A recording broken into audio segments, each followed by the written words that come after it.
बिहार को काफी समय से विशेष राज्य का दर्जा देने की मांग उठती रही है। हालांकि अब तक केंद्र सरकार ने विशेष राज्य के दर्जे को लेकर स्वीकृति तो नहीं दी है, लेकिन इस बार के केंद्रीय बजट में वित्त मंत्री निर्मला सीतारमण ने बिहार के लिए कई बड़ी घोषणाएं की हैं।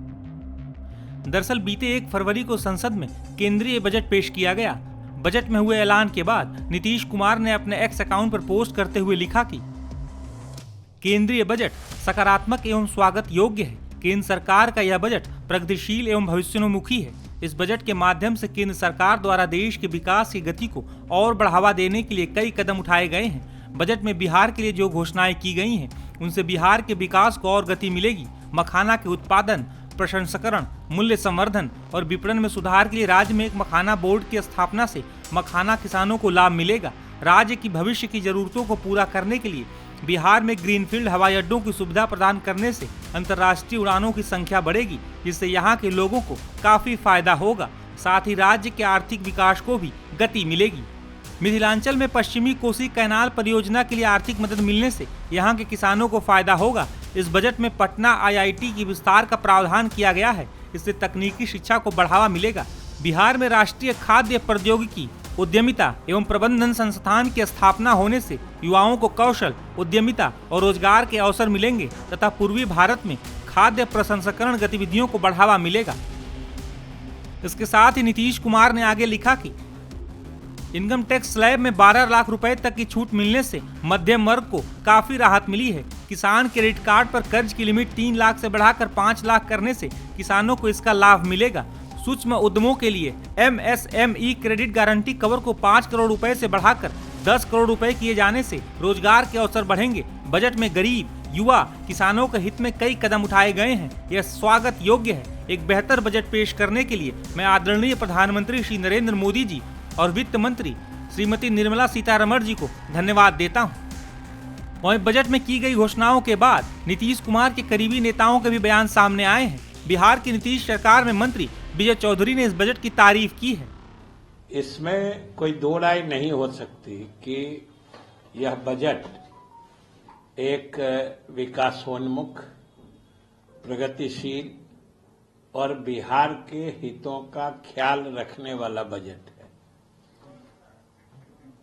और स्पष्ट रूप से बिहार जो दशकों से उपेक्षित रहा था, केंद्रीय बजट दशकों पहले से जो आते रहे हैं, उसमें लगता था जैसे बिहार इस देश का हिस्सा ही नहीं है। और हम तो धन्यवाद देते हैं प्रधानमंत्री जी को और वित्त मंत्री श्रीमती निर्मला जी को, जिन्होंने पिछले वर्ष से खास तौर से, पिछले वर्ष के बजट से खास तौर से उन्होंने बिहार की सुधि ली है और बिहार को विशेष मदद करने की शुरुआत की है।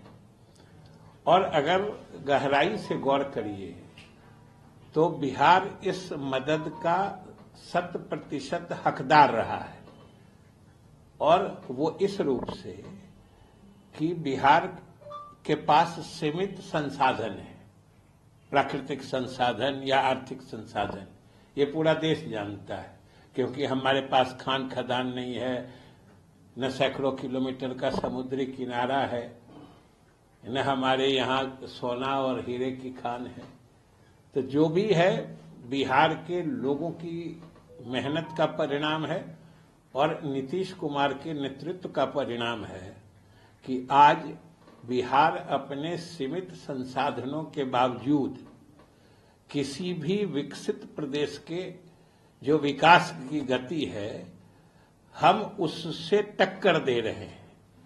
आज हमारी किसी क्षेत्र में उपलब्धि जो हो रही है, किसी विशेष क्षेत्र में हमारा प्रगति दर राष्ट्रीय औसत से ऊंचा ही रह रहा है।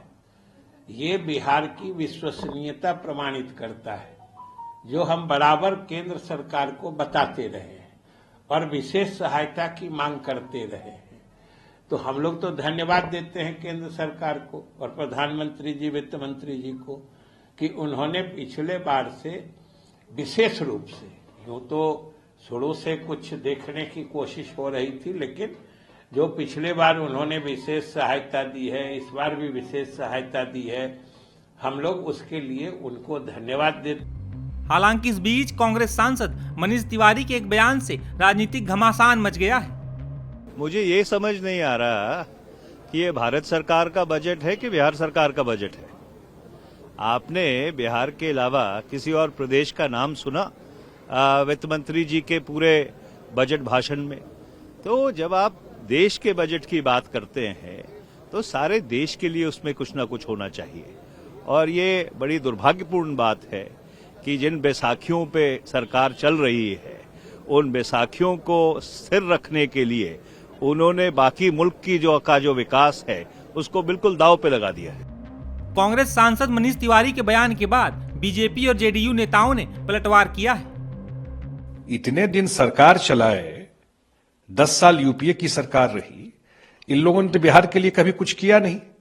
वोट लेते रहे बिहार का। वो बिहार में जो जंगल राज लोग बोलते थे उसमें तो साथ ये भी थे, कांग्रेस भी थी। तो बिहार में जाके क्यों चुनाव लड़ते हैं ये लोग? तो मुझे लगता है कि बिहार तो हिस्टोरिकली बिहार हमेशा बिहार के साथ अन्याय हुआ।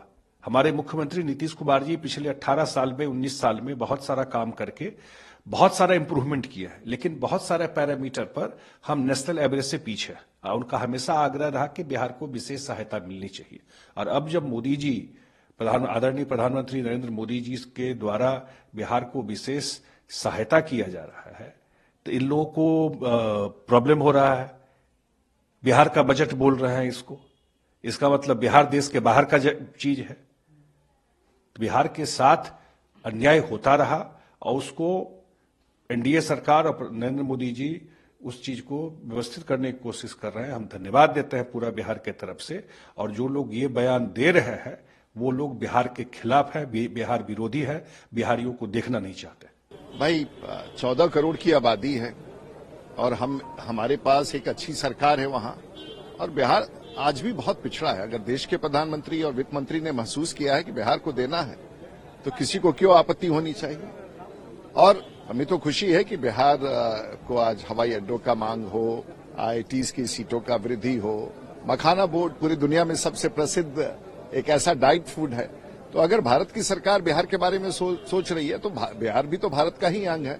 मैं समझता हूं कि देश के प्रधानमंत्री को और बिहार के मुख्यमंत्री सबको बधाई देना चाहिए एक अच्छे प्रयास के लिए। और मैं समझता हूं कि बिहार की जनता भी आभार व्यक्त करेगी देश के प्रधानमंत्री। नहीं, आपको ख्याल होगा कि पिछले बजट में भी बिहार के लिए घोषणा हुआ था, इसलिए चुनाव से कुछ लेना देना नहीं। अच्छे काम के लिए हमेशा समय होता है और मैं समझता हूं कि सचमुच बड़ी घोषणाएं बिहार के लिए, चाहे वो सिंचाई के क्षेत्र में हो, सड़कों के क्षेत्र में हो, हवाई अड्डा के क्षेत्र में हो या पढ़ाई के क्षेत्र में हो, बिहार को तो निश्चित रूप से प्राथमिकता मिलनी ही चाहिए। और मैं बिहार का सांसद हूं तो मैं तो उसी की प्रशंसा करूंगा।